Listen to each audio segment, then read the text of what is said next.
Year 3 of the Jim Schlossnagle era begins in College Station, and there are Omaha-sized expectations for the Aggies. We're talking all things Texas A&M baseball as opening day approaches. Helping us break it down, Ryan Brauninger. He's an analyst over at Texags, talks baseball for those guys. And again, guys, some of the best in the business to talk all things Texas A&M. Ryan, appreciate you taking the time, my friend. Opening day is almost here. I know you're fired up. And again, thank you so much for doing this. Yeah, it's a month away or less than a month away now, and it's kind of funny, Chris, that A&M opens up against my alma mater, McNeese, where I played college baseball and got my undergraduate degree before coming to A&M to get my master's. So I've got a vested interest in both sides of that one. Is it so a little bit conflicted feelings for you there? I did see that in your bio, by the way. I was thinking, I wonder if it'll be tugging at the heartstrings, I'd imagine, on opening weekend. Yeah, for a long time, I told people, McNeese paid for me to go to school. They thought I was good enough. They gave me money to play baseball there.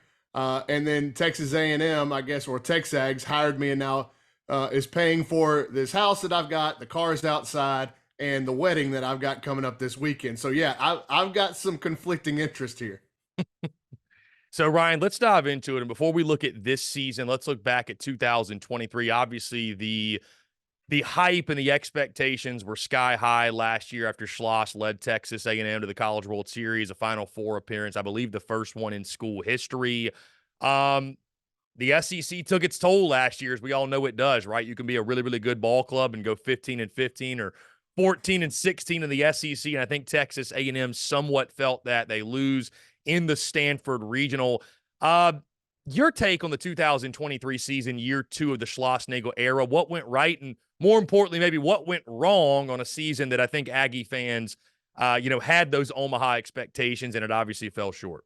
Yeah, it's kind of funny, Chris. If you invert the two seasons, right? If you take the 2022 season and flip it to last year, and do the 23 season back to 2022, where in last season you lose an SEC tournament final, and then you lose in the final on the road in a Stanford regional. So you're really 9 innings away from holding 2 pieces of hardware. And people are disappointed with that. And that's kind of crazy that in year 2, that's the expectation level that Jim Schlossnagle set by going to that Final Four kind of unexpectedly. And when you look at last year's ball club, they returned a ton of production off of that Omaha team, but it was just missing something. And when you go back and look at it, there wasn't a culture issue. There wasn't a standard issue. They had some on-field troubles, and I think, Chris, what happened to them last year is they got into a situation where it just wasn't going like they thought it would off the bat, and then they kind of subsequently pressed because of that. And throughout the entirety of the season, you just felt like these guys just needed to take a big exhale and just have a little bit more fun playing. But it mattered to them. You didn't have to worry about the care factor for that A&M team. They were some diehard Aggies that loved the school and had endeared themselves so much to the fan base during that previous season, that run to Omaha. It just didn't click, man. And Chris, like you said, the margins in this league are so fine. Like these weekends are determined by one hitter or a couple of pitches or a fair foul call. That determines whether you win or lose a weekend. So when you have that pressure of playing day in, day out just in this league, and then you kind of heap more on top of yourself because you're not playing to your expectation or the preseason expectation or whatever it was, I just felt like last year's team didn't ever just go, let's go play, So I think they fought that. And then, with the just pure baseball stuff, you had guys that you thought were going to have big years take step backs. They had injuries to starters positionally. And then the pitching, man, like A&M went over a month. It's like almost 2 months without a quality start. It's crazy what they did on the mound, and they were still as successful as they were. And then you kind of saw when they did find a little bit of recipe for success on the mound late in the season at Mississippi State and then into Hoover at the SEC tournament, it was like, man, if they could bottle that pitching up to go with everything else they got, they're another potential Omaha team. But ultimately, they didn't play well enough wire to wire to get there, and they fell to a really good Stanford team on the road. I was in Stanford at Sunken Diamond, and it was just like, man, you looked at Stanford like, man, that's a complete team with the pitching and the depth of the bullpen and the talent offensively and the just pure athletes they had. And little did I know, I was watching a right fielder for Stanford play against A&M that I would be covering playing for A&M this upcoming season, in Braden Montgomery, who's going to be a huge piece to what they've got going on in 2024. And Ryan, on that note, I want to touch on too, you mentioned the pitching, was just looking at the numbers.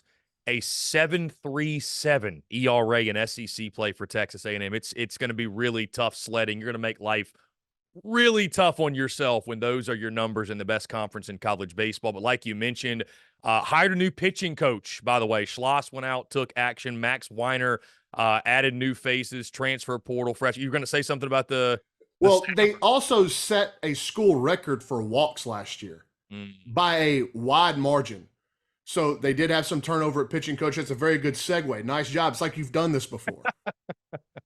Indeed. So they added a new pitching coach and also added talent, right? The number 4 ranked transfer class, number 4 ranked freshman class per D1 baseball. And again, like you mentioned, the number 1 rated impact transfer and standout two-way phenom Braden Montgomery from Stanford. So when you look at the differences, Ryan, let's just say on the pitching side of things from last year to this year, should we expect a brand new look Texas A&M pitching staff? And what impacts do you think, again, you cover baseball as close as anybody, Max Weiner, what type of impact do you expect him to have on the pitching staff? Yeah, Coach Max is by all, so he's super young. Like he's like 28, 29 years old, was the minor league pitching instructor for the entire Seattle Mariners organization and has quickly gained a reputation in baseball circles as being one of the brightest young minds in the game. And he wanted to get out of pro baseball and get into college baseball because he felt like his approach, he wanted to work more hands-on day-to-day with his athletes. His mental approach, the way he likes to dive in on the personal level with kids, he just thought it was better suited in the college game. And he came highly rated or highly recommended to Jim Schlossnagle by a ton of people in the baseball world. And yeah, you're going to see, I wholeheartedly believe you're going to see a very different pitching staff. They've brought in, you mentioned the transfers, they brought in an insanely talented freshman class on the mound. There are some hitters that are going to be impact players too, but when you look at the biggest impacts, perhaps roster wide, they're probably going to be out of that pitching group, and a lot of that has to do with the recruiting job that Nolan Cain did, one of the best recruiters in college baseball. Now, longtime LSU assistant, was a player at LSU, won a couple of national championships there, and when they had the coaching turnover and Jay Johnson took that job, Nolan Cain kind of went back on the market, and Jim Schlossnagle was able to lure him to College Station. And you're seeing his fingerprints all over this A&M roster in terms of overall talent, especially on the pitching staff. So, yeah, I think we're going to see big changes. And I think, the bar wasn't set super high. I'll just say that. I have a hard time believing they're going to set another school record for walks. And let's just start there, right? Because putting fewer people on base is going to lead to better ERAs and better outcomes for you defensively when you've got the ball on the mound and when it's put in play. Your guys, your defenders are just kind of more on it, more into the game when the pitchers are filling up the strike zone. That's been a huge point of emphasis for Jim Schlossnagle and Max Weiner this offseason. Ryan, when you look at the starting rotation, if you had to project right now, obviously we're going through spring practice. Guys are just getting fired up. Opening day is about 30 days away as we sit here and talk right now. What do you project that weekend rotation like for Texas A&M? Are their spots solidified, or is it up in the air, coming off a year like last year where, again, you weren't any better than you were, and it's sort of a wide open competition. What are you expecting from that weekend rotation? Well, I do have some expectations of what I think they'll do. But then again, Chris, there's so much talent and there's so much depth on this pitching staff right now that the names I anticipate being the weekend starters are going to have to go out in these early season inter squads and perform. But if you're asking me to name a starting rotation that would go this weekend for the Aggies, I think returning sophomore left-hander Justin Lampkin would probably get the ball on Friday night. And then after that, I think it's two guys that one was on the roster last year but didn't pitch at all. And then one is one of those transfers we talked about. I think right-hander Tanner Jones, the transfer out of Jacksonville State, was highly regarded when Jim Schlossnagle was able to pluck him out of the portal. Had South Carolina, had Arkansas, had Alabama all over him, and the Aggies won out there. And then Ryan Prager, who missed the entirety of the 2023 season after being one of their featured arms in that run to Omaha. He got injured, had to get offseason Tommy John surgery prior to last season. He's back, fully healthy, missed the fall, but is now, from what I understand, full strength in his bullpen outings, and they're anticipating big things from him, assuming that he kind of ramps up and still feels good and is ready to go and log some major innings for this team. Because stuff-wise, mentality-wise, he's a frontline SEC left-handed arm. Now, Ryan, as we turn our attention to the offensive side, it felt like it seemed like there were so many high-quality freshmen in the SEC last year, which I guess speaks to guys getting on campus early, right, able to make an impact. Jace, I believe it's Lavalette. Is that how you say his last name? Lavalette. Okay, I apologize. Jace Lavalette, who had a fantastic year, really led the way for the Aggies, hit 287, 21 home runs, 63 RBI. And then that entire team, again, offensively, I don't think was the big issue for Texas A&M. Hit 270 overall. You look in conference play, really good there as well, hitting 270 in conference play. So they were consistent, led by Jace Lavalette. What are you seeing from the offensive side? Again, like you mentioned, you add Braden Montgomery from Stanford to that lineup as well. Yeah, and it's hard to not to argue that between Jace and Braden, that's as good of a 1-2 punch in the order as anybody's going to have in college baseball, right? When you look at what Braden has done over his career in the Pac-12, and then what Jace did last year as a freshman All-American, set the freshman record for home runs in a season at Texas A&M, went and played for USA Baseball, is already being projected as the top overall pick by some publications in the 2025 MLB draft. Both of those guys are oozing with talent and are future big leaguers by every metric. And around that is where it gets pretty interesting, because the Aggies return some old heads, and a guy like Ryan Targach, who led the SEC in RBIs 2 years ago when they went to Omaha. He actually, kind of under the radar, led the SEC in RBIs. But you're going to feature some transfers out of the Ivy League, and Jackson Appel and Hayden Schott, both old guys with hundreds and hundreds of college at-bats. Jackson Appel made a name for himself in the Auburn Regional last year. He hit a home run to put Penn up. They ended up winning that game and beating Auburn there in the Auburn Regional. He hit a home run in that game to really set up the win for the Quakers. And Teddy Burton's a kid from Michigan who was an all-conference player in the Big Ten and hit double-digit home runs for the Wolverines last year at Michigan and Ann Arbor. And so they did a good job of going and getting – Ali Camarillo was one of the best players on the West Coast at Cal State Northridge. He's kind of got an odds-on inside track to be the starting shortstop. He's going to have to hold off a kid named Caden Kent, the son of longtime big leaguer Jeff Kent.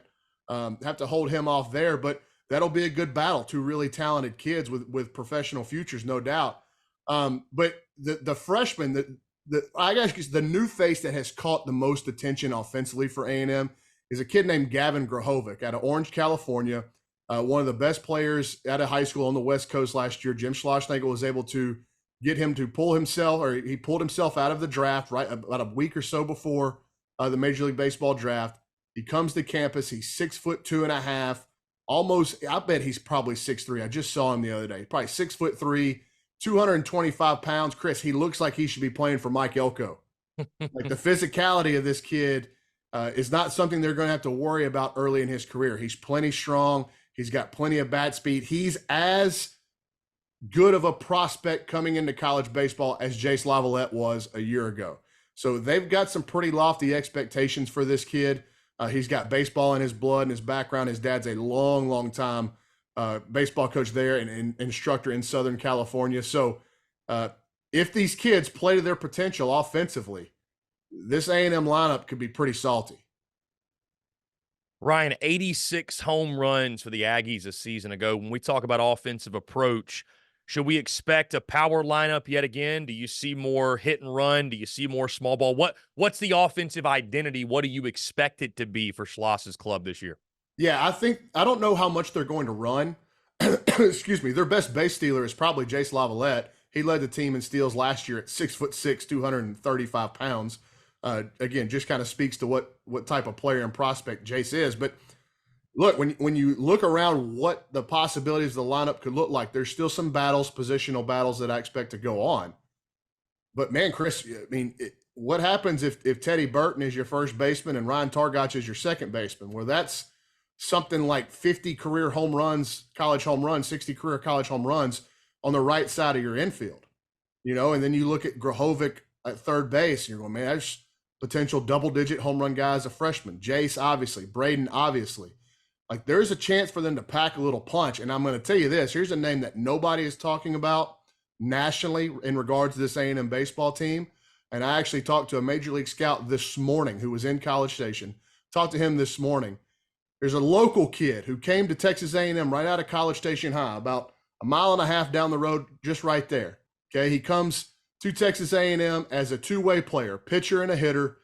They don't really know what he is yet. He spent his first year, he redshirted. He kind of did both. It was kind of a man without a home, right? Redshirted last season. And over the course of the summer, they decided they're going to try to let him hit. He's a big kid, 6'6", 240 pounds. They said, let's see what he can do with the bat in his hands full time, where he gets to lift weights all the time. And I'm going to tell you, Chris, he took off in a big way. And that pro scout, his name is Blake Benderup.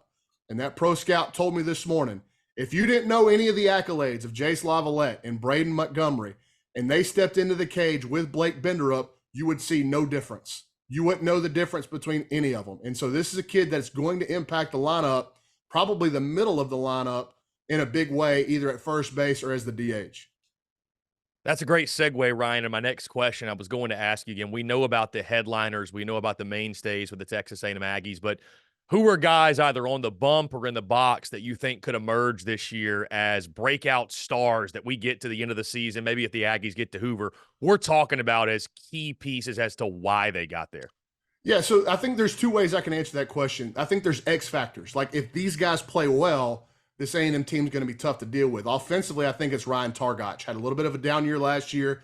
As a senior, was just awarded the number 12 by Jim Schlossnagle. That's a very high honor here at Texas A&M. If he plays and swings the bat to his potential, and he is in the discussion like he was a couple of years ago for being like an RBI leader in the SEC, that's a really good sign for this A&M team and this A&M offense. On the pitching side, here's a name we haven't talked about who comes with a lot of pro buzz, is Chris Cortez. 97 to 100 mile an hour arm, but has just never honed it in and been a consistent strike thrower since he's gotten on campus. Is Max Weiner the key to unlocking his potential? If so, he is a key piece, not only the pitching staff, but this ball club, and he can win you games on the back half. I mean, his stuff is electric. He's just got to get it into the strike zone a little bit more consistently. So maybe working with Max Weiner, maybe doing some tweaks. He went and trained at Tread Athletics over there in the Carolinas over the course of the summer to try to hone in some of his pitch shapes and analytics. So they're excited about him, and they think he's going in the right directions. But it's kind of, for A&M fans, it's kind of like, okay, we need to see it in games. It's good that he can do it in the bullpen and do it in fall scrimmages. But when the lights come on at Olsen Field, can he do it then? But so those would be my two X factors. I mentioned Blake Benderup as a guy nobody's talking about. On the pitching side, they were able to, so they've got a young right-hander named Isaac Morton, true freshman. They got out of Minnesota. They probably don't get him if he doesn't get hurt his senior year. He probably gets picked up by a Major League Baseball club and signs.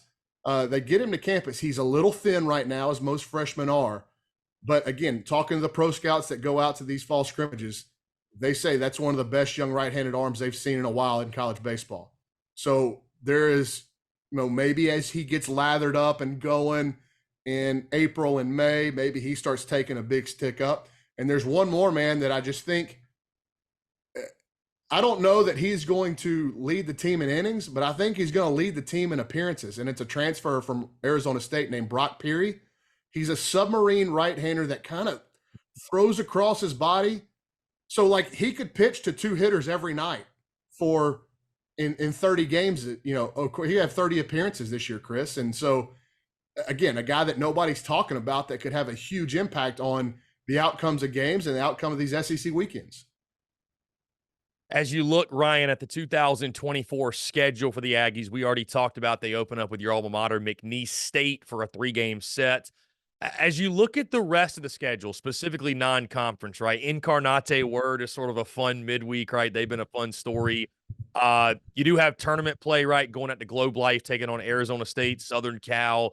You got the non-conference game against Texas, Sam Houston there in a midweek.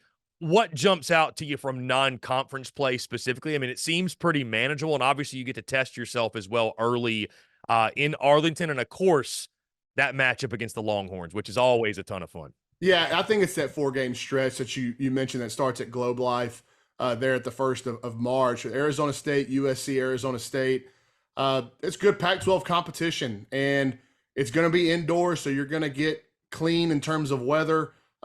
So you're going to get a very good look at what this A&M team has got early on in the season in terms of their overall talent against some teams that are going to be in the realm of them in terms of that talent.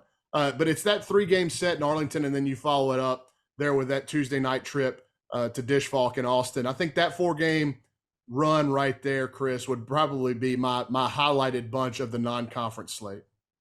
Ryan, we talk so much about the impact of Texas and Oklahoma joining the SEC in regards to football, right? Because we all know football is king and it's what we love to talk about. But for those of us that love baseball, touch on the impact or how excited you are to have Texas in the SEC and that rivalry. I'm assuming it'll probably be a weekend series. Like I cannot wait to watch that play out because we know the intensity on the football field and the hatred, and we're so excited to see it back this year. But again, for those of us that love college baseball, getting those two programs in Texas and Oklahoma is going to be a lot of fun, especially for Aggie fans as they take on the Longhorns.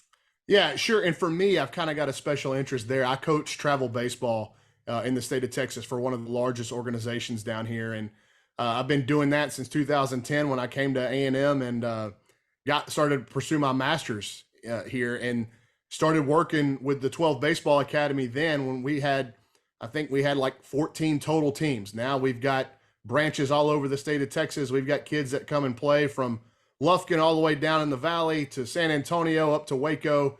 So it's been cool to see that grow, but part of that is also we're sending players to Texas, to Texas A&M, to TCU, to Oklahoma, to LSU. And so like for me, I get as an analyst, obviously getting Texas back and Oklahoma back to a lesser extent, but still, but getting Texas back on the schedule, that's good juice for Texags, right? That's good juice for the A&M fan base. For me, as a travel baseball coach, I get to see more of my kids come back and play against each other, which when you're involved in this stuff at the level that I am, that is the coolest thing that I do. Is like you see these kids, Jace Lavalette, that's an example, Chris. I first met Jace Lavalette when he was 10 years old. He was playing for our baseball academy down in Katy, Texas.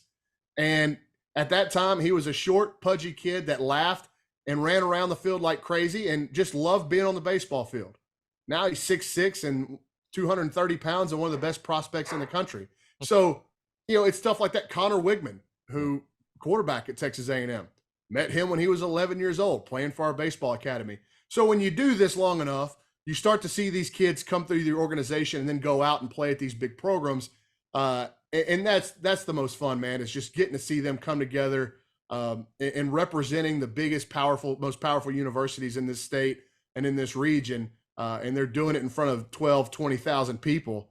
It's a pretty cool spectacle. Now, Ryan, as we turn the attention to the SEC slate, it feels like the way the Aggies perform on the road is really going to determine their success this season, and SEC play specifically, because you look at the road trips at Florida, at South Carolina, at Alabama, who's in the preseason top 20, at LSU, at Ole Miss. I mean, it's they could have gone a little easier, I feel like, on A&M on these road slates or road games, if you will, but you always look forward to playing in the visiting ballparks. Just talk about the SEC slate as a whole, and then again, like I mentioned, man, that road gauntlet it feels like that the Aggies will be facing. Yeah, such is life in this league, right? Because if they weren't going to South Carolina, they'd be going to Vanderbilt. There are very few weekends where you can kind of play your C-level game in this league and get by. To me, that will be the biggest adjustment for Texas and Oklahoma. And you know that, Chris, covering this league for as long as you have. You just don't get to come up for air. In football, baseball, and softball especially, and now we're seeing it in basketball as well, is like, where do you get to play at a mediocre level and win your games? It just doesn't happen. And it's not about going to Founders Park and taking 2 out of 3 from South Carolina. That's great. That's all well and good. But then, you may have Ole Miss coming to your place next. Then you got to go to Arkansas, and then here comes LSU. So like, it's just you don't get to come up for air. And yes, Texas A&M is a very talented ball club. They're ranked 8th in the preseason, but they're like 4th in the SEC at number 8 in the country. So it's a bear, man. Like, what do you do? That's why all these, you see Ole Miss as the last team that gets in a couple years ago, and they win the whole dadgum thing. And A&M, as poorly as they played last season compared to the standard which they thought they were going to play, dude, they're a couple of outs away, a couple of balls away from winning the SEC tournament and then hosting Texas in a super regional. Like, every team in this league, if they get into the postseason field, they can win it or they can make a run to Omaha. So it's just, it just speaks to the talent and the depth. And I know you're there in South Carolina, correct? Yes. Did you see how many teams in the Carolinas are ranked? I believe 8 in the Carolinas. Yeah, they could. Like, somebody was talking about having a Carolina 8 in the College World Series. Like, how crazy would that be? And so, like, I think it's just this area of the country. You start drawing the line at North Carolina. Maybe Virginia's got a great program, but from Virginia south, and then you just draw that line across the country, take out the folks in the north, and you're going to find, I would say, 100 really good baseball teams from that line south. And so you're going to bump into them in the midweek. A&M, they play schools like UTSA, who's got a really, really good baseball program right now. Texas State. Those are your midweek games. And like, so if you don't show up on a Tuesday night, you get your brains beat in. It's just the overall schedule. And that's why the schedule, Chris, is unforgiving yet forgiving at the same time, because the people who do the prognostications and then ultimately build out that postseason tournament bracket, they understand this. That's why you'd see teams at 13 and 17 or 14 and 16 in the league sneak in and make runs to Omaha. They understand how hard it is to do this week in and week out. And so you have to kind of be above the waterline talent level, right? To be able to do these things, which most teams in the league are above that waterline. But you also have to have a fair bit of luck, man. Like, the ball's got to bounce your way at some point. And to your point, Ryan, that's why we love it, because every weekend's a big weekend. Every midweek is a big midweek. Like you mentioned, there are no days off in the SEC. Now, you spoke on the top 25 and the Texas A&M Aggies. They rank 8th in the D1 baseball preseason top 25. But you mentioned 6 of the top 9 are from the SEC. So you got Florida at 2 ahead of you, Arkansas at 3, LSU at 4, Vanderbilt at 6, Tennessee right behind you. 8 SEC teams total in the top 25, 9 if you include Texas, which I'm sure A&M fans don't want to include them, which is fine. I didn't include them when I was talking about it. But either way, though, 8th in the preseason, the expectations obviously sky high. I'll ask you this before we get you out of here. Schloss has gotten him to Omaha once already, and I thought that was a fantastic hire. Obviously, what he did at TCU, that program, admired it from afar. What's the belief level right now in College Station that Jim Schlossnagle can not only get Texas A&M back to Omaha, whether it be this year or in his tenure, not only do that, but win the whole damn thing? Yeah, I think you would talk to a lot of A&M fans, and if you polled them and said, which of the major sports on campus, both men and women, do you think can win a national championship first? I think the vast majority of them would say baseball, because of Jim Schlossnagle, and also because of the talent that he and Nolan Cain have been able to accrue in College Station, and also just the depth of his staff. Michael Early, who's the hitting coach, is widely regarded, kind of like Max Wiener, as one of these really hot up and coming coaches in the hitting world. So he's got a really good staff. Obviously, the fan base, the infrastructure here at A&M, they're in the works to expand Bluebell Park, to make it one of the premier venues in the SEC and in the country.